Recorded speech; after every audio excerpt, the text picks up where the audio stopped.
Hey guys, this is Pratibha from smart English learner. Welcome to the channel. आज के इस video में मैं आप सबसे शेयर करूंगी कीप और पुट का हम यूज कैसे करें। Difference between keep and put. कहने का मतलब ये है, कीप और पुट का यूज जो है वो बहुत तरीके से होता है, लेकिन आज मैं आपसे शेयर करूंगी सिर्फ रखने के लिए हम कीप और पुट का यूज कैसे करें। यानी कि किसी चीज को हमें रखना है तो हम कहां पर कीप का यूज करें, यानी कब हम कीप बोलें और कब हम पुट का यूज करें। तो चलिए वीडियो को शुरू करते हैं। देख लेते हैं कीप का यूज। कीप का यूज हम कब और कैसे करें। इसे हम दो तरीके से यूज करेंगे। जैसे कि कोई भी चीज है, किसी भी चीज को अपने पास रखना। जैसे कि हम सेल फोन हमेशा अपने पास रखते हैं, हम अपने पॉकेट में रखते हैं, यानी किसी भी चीज को हम अपने पास रखते हैं तो वहां पे हम कीप का यूज करेंगे। और दूसरा है, किसी चीज को हम उसकी पर्टिकुलर मतलब प्लेस उसका बनाकर रखें कि हमें ये चीज यहीं पे रखनी है, या फिर हम किसी चीज को एक ही जगह में स्टोर करके रखते हैं। जैसे सब्जियां हैं, उसे हम कहाँ स्टोर करके रखते हैं? फ्रिज में। तो उसकी एक परमानेंट जगह है, तो वहां पे हम कीप का यूज करेंगे। कुछ एग्जाम्पल से समझते हैं। सबसे पहले हम देखेंगे कि हम किसी चीज को अपने पास रखते हैं तो वहां पे हम कीप का कैसे यूज करें। जैसे कि अगर आपको बोलना है वह हमेशा अपने पास फोन रखती है, she always keep phone with her. या फिर मेरी फ्रेंड हमेशा अपने पास फोन रखती है, my friend always keep phone with her. कहीं रेस्टोरेंट वगैरह में जाते हैं तो हम बोलते हैं कि चेंज अपने पास रखो, कीप द चेंज, है ना। कीप द चेंज यानी अपने पास रखना, तो वहां पे हम कीप का यूज करेंगे। किसी चीज को हम स्टोर करके रखते हैं, उसकी एक परमानेंट जगह हमने फिक्स करके रखी कि हमें इस चीज को यहीं पे रखना है। जैसे जो हम अपने कपड़े रखते हैं वो हम अलमीरा में रखते हैं, यानी हमें ये फिक्स है कि हम अपने कपड़ों को अलमीरा में रखते हैं। या फिर जैसे सब्जियां हैं, सब्जी वगैरह हम स्टोर करके रखते हैं फ्रिज में, यानी उसकी एक परमानेंट फिक्स जगह है कि हमें इसे फ्रिज में रखना है।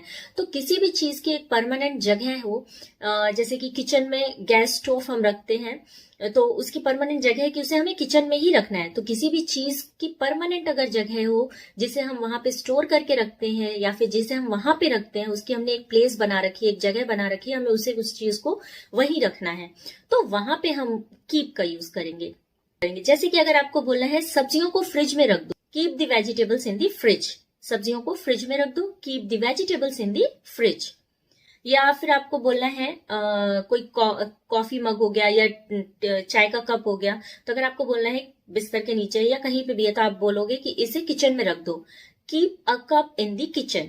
Keep a cup in the kitchen, क्योंकि वो उसकी परमानेंट जगह है, बाद में आपको किचन में ही रखना है, तो हम उसे बोलेंगे keep a cup in the kitchen.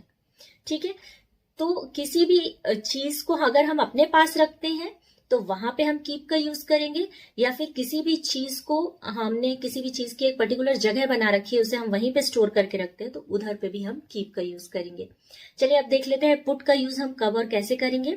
तो पुट का यूज भी हम दो तरीके से करेंगे। सबसे पहला है शॉर्ट टर्म के लिए, यानी किसी भी चीज को हम थोड़ी देर के लिए कहीं पे रखेंगे तो वहां पे हम पुट का यूज करेंगे। या फिर हम किसी को किसी सिचुएशन में डालते हैं तो वहां पे भी हम पुट का यूज करेंगे। सबसे पहले देखते हैं शॉर्ट टर्म के लिए हम कैसे पुट का यूज करेंगे। सपोज आपने चाय पिया, चाय का कप थोड़ी देर के लिए आप कहाँ पे, किचन में ना रख के आपने टेबल के ऊपर रख दिया। या फिर आपके यहाँ कोई गेस्ट आया है, उसने चाय का कप लिया हुआ है, उसे कहा अगर आपको बोलना है कि आप टेबल पे रख दो, है ना, थोड़ी देर के लिए रख दो, put it on the table, यानी इसे टेबल पर रख दो। या किसी भी चीज को अगर हमें बोलना है कि इसे टेबल पर रख दो, put it on the table, यानी थोड़ी देर के लिए हमें टेबल पे उसे रखना है, उसके बाद हम उससे उस चीज को वहां से हटा देंगे। तो किसी भी चीज को थोड़ी देर के लिए अगर कहीं पे रखना है तो वहां पे हम पुट का यूज करेंगे। सपोज अगर आपको बोलना है अपनी बुक टेबल पर रख दो, ठीक है, आप उस बुक की कहीं पे परमानेंट जगह होगी, लेकिन फिलहाल के लिए आपको टेबल के ऊपर रखना है, तो आप बोल सकते हो put your book on the table. दूसरा एग्जाम्पल है, जैसे हम बच्चों के लिए कपड़े ड्रेस स्कूल ड्रेस निकालते हैं तो हम बोलते हैं ना कि मैंने शर्ट जो है बेड के ऊपर रख दी है, I have put your shirt on the bed, मैंने आपकी शर्ट बेड पर रख दी है। यानी थोड़ी देर के लिए हम किसी चीज को कहीं पे रख रहे हैं तो वहां पे हम पुट का यूज करेंगे, I have put your shirt on the bed.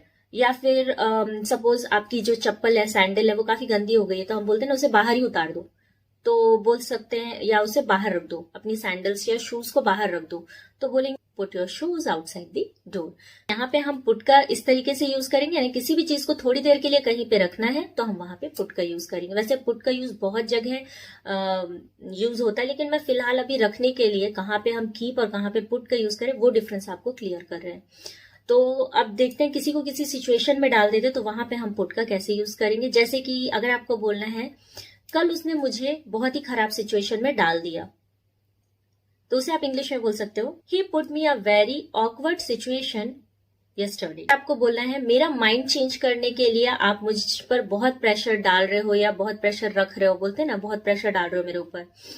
You are putting pressure on me to change my mind, यानी आप मेरा दिमाग जो है भटका रहे हो या फिर बहुत प्रेशर मेरे ऊपर रख रहे हो इस चीज को, या कोई आप फैसला ले रहे हो तो वो सामने वाला चाहता है कि नहीं ऐसा नहीं ऐसा होना चाहिए, तो बहुत प्रेशर डालता है आपके ऊपर, बहुत प्रेशर रखता है। तो आप बोल सकते हो कि मेरा माइंड चेंज करने के लिए आप मुझ पे बहुत प्रेशर रख रहे हो या बहुत प्रेशर डाल रहे हो, तो वहां पे आप पुट का यूज करेंगे। यानी किसी सिचुएशन में भी हम किसी सिचुएशन में किसी चीज को रखते हैं या किसी चीज को डाल देते हैं तो वहां पे हम पुट का यूज करें। आई होप आपको कीप और पुट का जो डिफरेंस है या फिर जो भी डाउट है कि कहाँ पे हम कीप का यूज करें कहाँ पे हम पुट का यूज करें, तो अच्छे से क्लियर हो गया होगा। वीडियो पसंद आया हो तो वीडियो को लाइक शेयर और चैनल को सब्सक्राइब कर दीजिए।